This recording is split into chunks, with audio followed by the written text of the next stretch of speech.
Hi, Real Talk family. Welcome back to another episode of Real Talk with Dr. Rollins Fells, where we are kicking off season 2. Now, if you want to hear some good music and be invited to a great conversation, I ask that you would stay tuned. We'll be right back.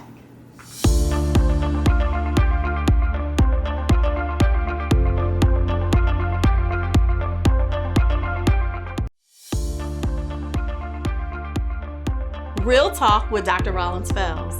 It's a place where we're going to have honest conversations that reframe reality, empower vision, activate faith, and liberate legacy. I'll see you then.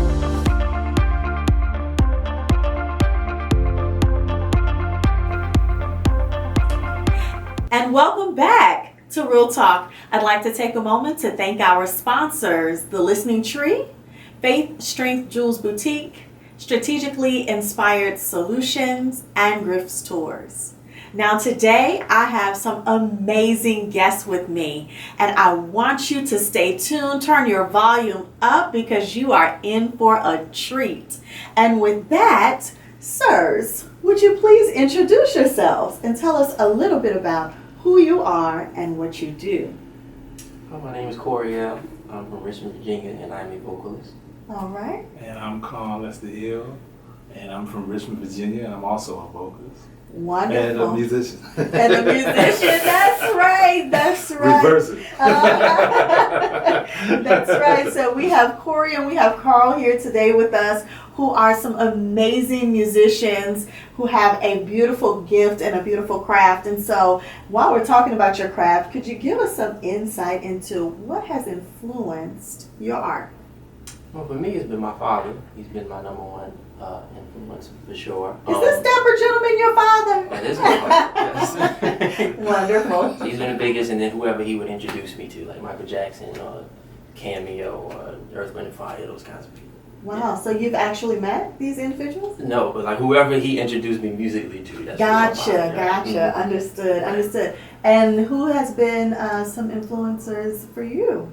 Well, starting off in my community, I've grew up in Englewood, New Jersey, and then I came to Richmond to go to college. But the community musicians first influenced me, and then later on, of course, the Earth, Wind, and Fire, and then the Cameos, the Commodores, people like that. Yeah. Tell me a little bit more about growing up in Englewood, New Jersey, and the community musician that you just referenced. Well, yeah, Englewood was a small town, but a very special town in that we had a lot of musicians, very talented musicians, and the musicians there played more than one instrument, a lot of them. So that's how I was influenced to play, at least 4 instruments. It was kind of commonplace there, and so, and then of course you had people who were in the town who were professional artists. Like I grew up with the 5 Stair Steps. The 5 Stair Steps wrote, "Ooh, child, things are gonna get easier," So we had members from that family and actually in our group. And but my high school started off basically, I thought, as music and art school, but the music started actually for me in elementary school all the way through high school. So I always had that that musical influence, and so therefore, that's definitely influenced me in Englewood. That's awesome. Yeah. So I heard you say that you play 4 instruments. Yeah. Is that correct? 4 instruments, yeah. Okay, what instruments do you play? Well, I play bass, guitar, drums, and I used to really play sax. But I kind of fell off on the saxophone. That's all right. But if I had to pick one up, I probably could, But yeah, those were my instruments that I played on a regular basis when I was in Englewood. Wow, wow. So what's your go-to instrument? Like, right what's now, your sweet spot where you groove? Yeah, right now I would say guitar because I write on it as well as play it. But for a long time I played drums. I was playing in the steel drum band starting in middle school, and steel drum band basically was something that carried on through high school. So I played in the steel drum band. Would say professionally for 7 years. Wow. Yeah, so that's how I, basically developed my drum techniques and my drum chops, that type of thing. You're very modest, but I think you're probably a bad member jammer. You could have really just let it all out. The musicians in the area, they definitely kept you humble because you had so many great players. So, you always, trying to get better. It was healthy competition for sure. Right, right. Yeah. So I'm hearing steel drums, saxophone. That's a lot of culture mixed in that's come through the music. Yeah, absolutely. I mean, of course, R&B was very prevalent with the bands in Englewood, but you had fusion jazz groups, and the school itself, of course, was a variety of groups. You had string ensembles and woodwind ensembles, that type of thing. So all of that music definitely influenced me.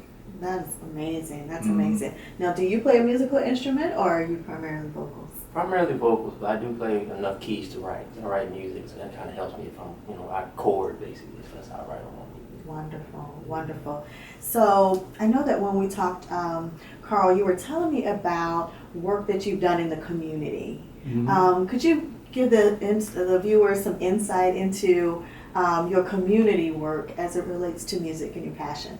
Yes. I'm very into what kids think, and basically just trying to encourage them musically. And we have a lot of talent in Richmond, so I've been part of various organizations.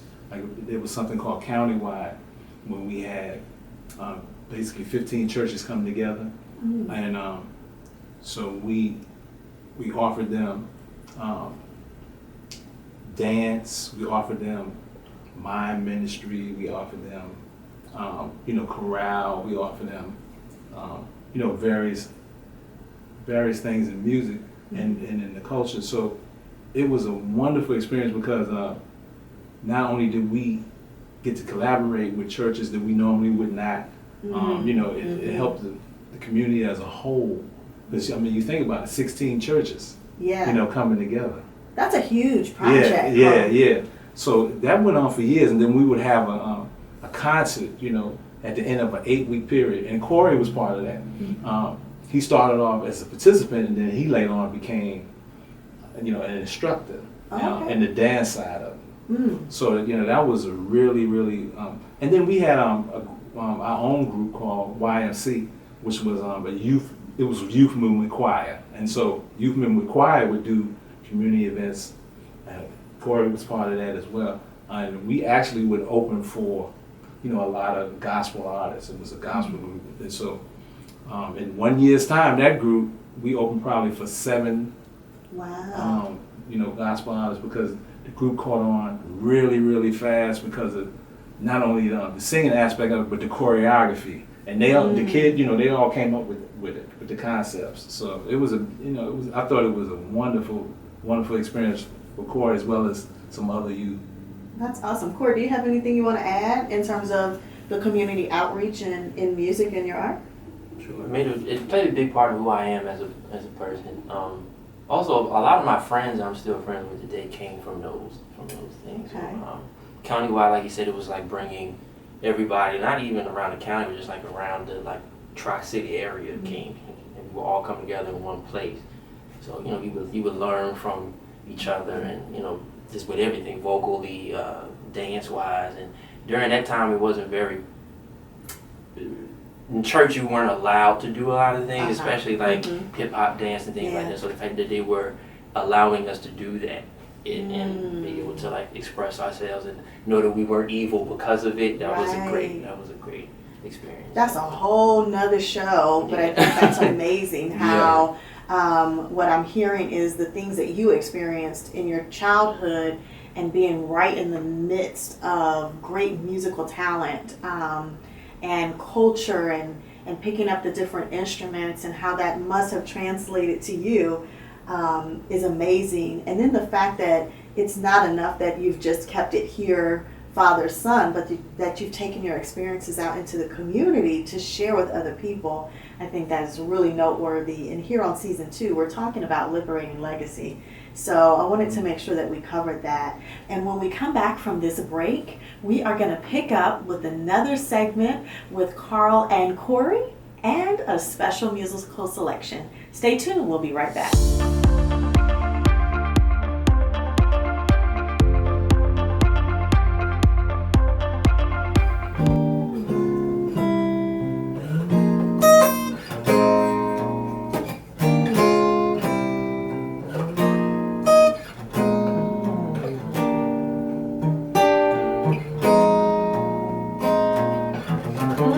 Good morning or evening, friend. Here's your friendly announcer. I have serious news to pass on to everybody. What I'm about to say could mean the world's disaster, could mean your joy and laughter to tears and pain. Is that love's in need of love today?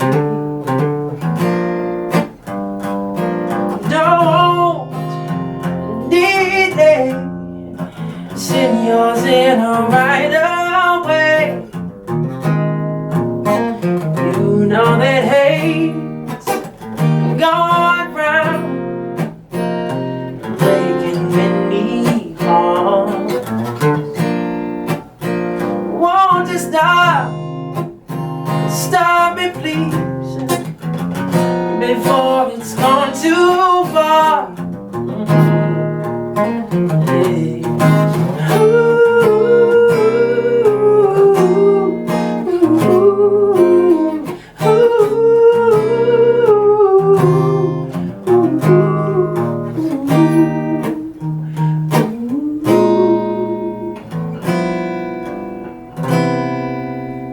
Yeah. Yay! Thank you guys. Oh my goodness, your voice.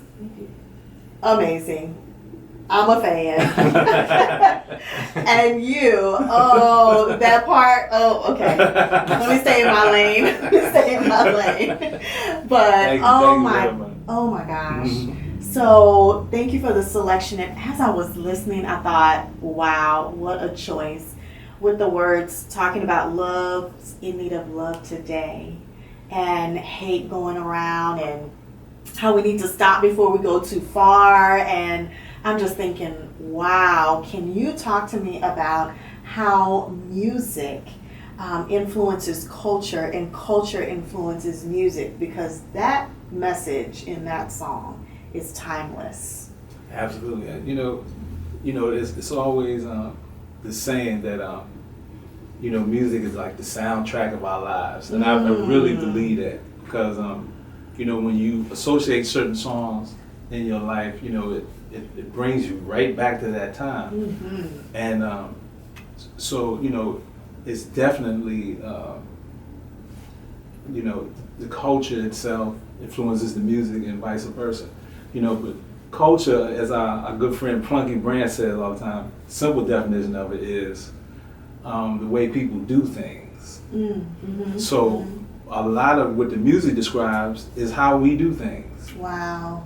Mm-hmm. So definitely the two intertwine, because of the music itself, once again, is the soundtrack of our lives. So it expresses how we feel and how we felt during that time, during certain times in our life. Mm-hmm. Mm-hmm. What do you think about music influencing culture and culture influencing music? Well, I've always known that, like, the songs that people gravitate to the most are the ones that they can relate to. Mm. So usually those are even albums like What's Going On by Marvin Gaye, or Rhythm Nation by Janet Jackson, or all the hip hop records that came out, just telling people what's going on right now, and being able to like express it in a way that everyone can understand, even like worldwide, whether you can even understand the words, you can feel whatever people feel through music. So I feel like music is very important when it comes to, I guess, bridging culture and expressing how everyone, like what everyone goes through with other people that might not live through what everybody lives through. But it's just, music is just very, very important when it comes like that. That's awesome. So I'm going to ask this question as writers. When you are in your writing process, how are you translating? How do you translate it from out of your mind into what comes out through your craft? Just gotta be honest. I mean, it's not even like of course I'm thinking, but it's more so just letting out everything that I feel. So usually it's just, I just need the landscape, what we call like the bed or something like that, was like gotta just simple chords, just kind of started off, but then just using that and just kind of, because I'm a firm believer that it doesn't even really come from you, it has to come from somewhere else, especially how it kind of flows to the point you don't even know where it comes from, it just kind of happened. So I really couldn't tell you for sure, but I know that it's just a way of expressing what's already there, which makes it, which makes it powerful. And maybe the secret sauce is in the fact that that's your God-given gift and your talent. Right. And so maybe it's not being able to explain the mechanic of it, but just to know that it's something in you and you have the skill to get it out. I'm just floored and amazed. And I'll probably say that about 6 or 7 times during this episode. From your perspective, how have you seen the music evolve and change over the years? Well, I've definitely seen, because of the fact that there's not as much music in the schools now, I think that's a direct result as to how the music has changed. Because coming up, because I had the exposure to various musicians in the town, and then also the fact that I was educated in music from middle school, actually from elementary school all the way through college, it gave me definitely a different overall view and a mixture of styles that influence how I write. And I think the music today does not really reflect that. It goes back to what Corey says, it reflects more of what people are feeling and, in their environment. But I think sadly, the kids now are not exposed enough to all of the forms of music. So, and basically they write about what they see and their influences and the music that influences them. Now, some of them have reached back. Rappers have reached back and gone to old jazz music and use that as the bed for their rhymes, which is a beautiful thing. And but I think it's what is lacking is just the whole musicianship. That's we still have it going on, but it's not as prevalent as it used to be. Where the influence of live instruments. More things are electronic now, and so I think there's a creativity in that as well. For sure. But for me, it's just I wish that they had the same basically influences and the same exposure that I have. Well, I think that's the good thing about you guys being on the show and the work that you do in the community is that it will be able to supplement what may or may not be happening in grade school. And so that's exciting to me. We have to go out for a commercial break, but I think Stevie Wonder is timeless. And so could you guys give us another little sampling of something as we go out to commercial? Absolutely. Sure.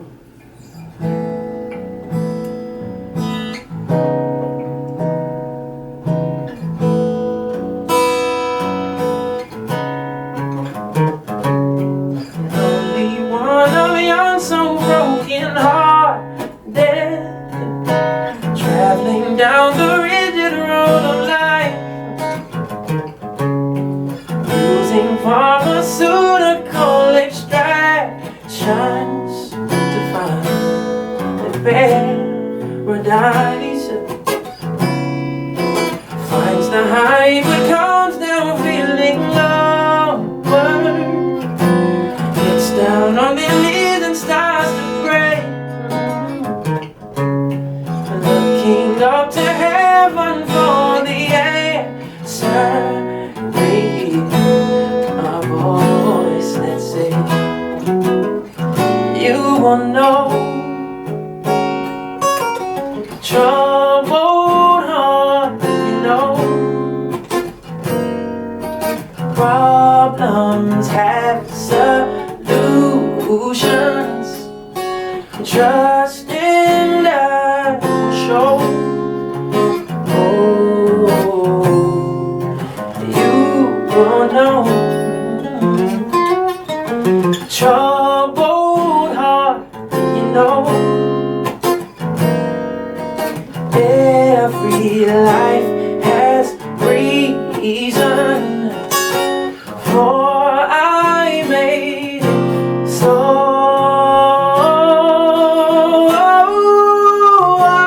You know. Woo! Carl and Corey, everybody. Stay tuned. We'll be right back.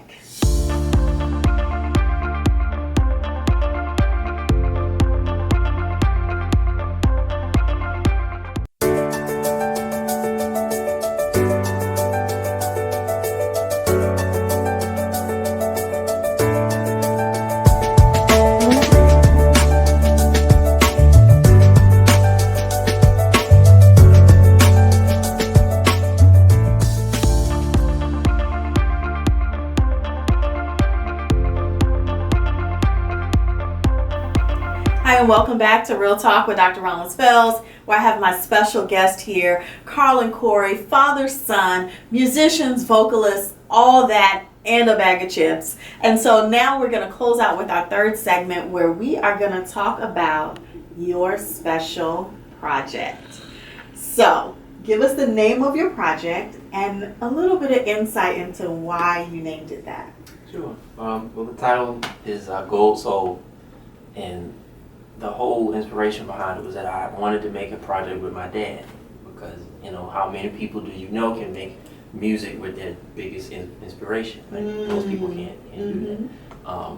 And plus, knowing how we worked throughout my life, it just made sense, and I knew that he would bring a certain element that we don't hear that much of anymore, and the fact that we could be able to bridge the two generations together, but still kind of make it forward thinking and but still remembering where we came from. I love it.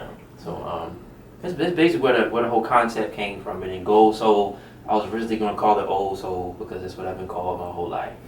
But I always liked the idea of associating an album with a color, like a purple rain or a channel orange or something like that. So I just went on and called it Gold Soul, and we went from there.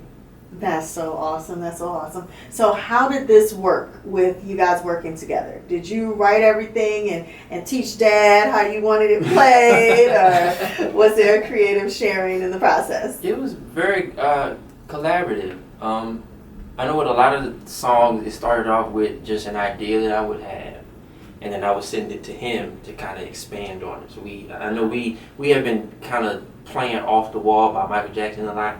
And we always like everybody does, we like the dynamic that Quincy Jones and Michael had. It was like Mike would have an idea. He would have a complete song, but Quincy could just take it somewhere else and just make it glitzy. So that was the whole concept behind that. But then there would be other songs where I would just have a bass line or something like that, but I didn't know where else to take it, or I needed a bridge, things like that. So I would send it to my dad, and he would take it to a whole nother place, which in turn made me take my original idea to a whole nother place. So we just kind of kept expanding on it until it became what it was. So we're really excited about it. Yeah. Absolutely. Well, I'm not going to do a whole lot of talking in this segment because I want to hear Gold Soul. But before we do that, let me just say to the two of you, you are some of my most favorite people. And I'll tell you why. You have wisdom and you have a heart to give that is amazing. We've joked off camera that I would like to hook him up to a machine and just record his life experiences, because what you have from your childhood to now is so rich. And the fact that you're willing to give it freely is amazing. The educator in me has so much respect for you for that. So thank you, sir. Oh, thank you. And then for you, sometimes, being referred to as an old soul can, is that a compliment or is that not? Because I myself can relate. Mm-hmm. But your respect for your dad and the place that you honor him in and letting him into a very intimate place about your feelings and your emotion, I think is really commendable. Your voice is amazing. I want to go ahead and get this now. You guys are always welcome to come back, okay? Thank you. It was a pleasure. It was a pleasure to be here. I mean, what you said about me is how I feel about you. I think we're kindred spirits, and just in terms of how we feel about youth, Mm-hmm. and how important it is to feed into the next generation. It's so important. Yeah. And they're always going to take what we have and take it to the next level. Absolutely. And in this season, and I'm going to go ahead and put it out here because you guys have said something that I think is amazing, that Black lives and Black culture matter. Absolutely. And to hear it through song, I think you guys are etching something, especially with your new project, in the history books that will really translate. And I'm going to go ahead and say, like Stevie, it's going to be timeless. And I had you here. How about that? I love that. How about it? I love that. Can you please just bless us?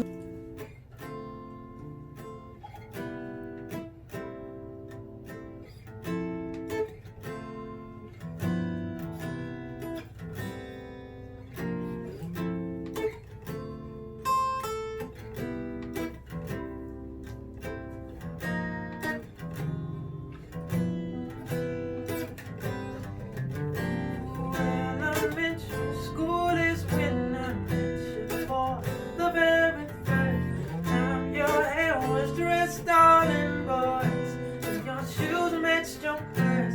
Ever since that day, you had me caught up, wrapped all in your spell. Even showed off the V-Day bell you gave me for show and tell. Girl, your love, your love, your love. You know that I need your girl, your love, your love, your love. So right that I breathe your girl, your love, your love, your love. Never too much need more. Girl, your love, your love, your love. That's right, because I can guarantee I won't be all you need. Protect you by all means. Keep you here close to me. Love for my life. Love of my life, yeah. Love of my life.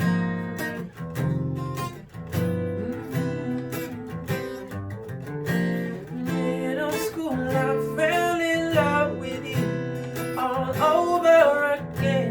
'Cause you still stood by me even though I was acting here and there.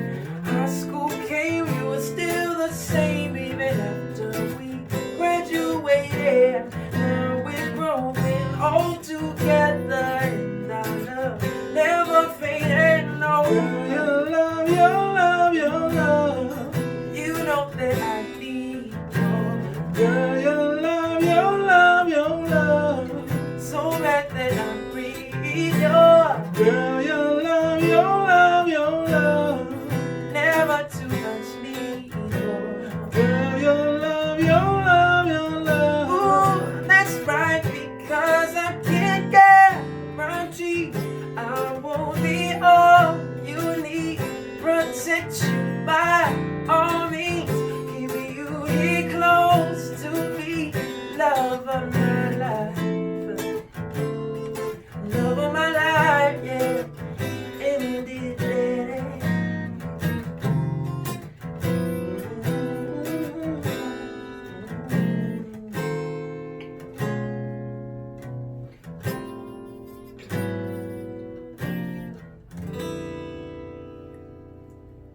So Carl and Corey, thank you so much for joining me on Real Talk today. Please tell our listeners how we can continue to support you and your work. Well, you can follow me on Instagram at I am Corey L. That's IamCoreyel. And also my website, Coreyel.com, COREYEL.com. Awesome. And what about you, Carl? Well, Like I said, you can contact me. Yeah, that's right. Coreyel.com. I'm not on Facebook or any of that. So. Yes. That's all right. But he's the contact person. Awesome. And keep our eyes out for local concerts with any talent here in the Richmond, Virginia area, because I don't think we'd be surprised to see you. So with that, thank you so much, and I'll see you next week on Real Talk with Dr. Rollins Fells.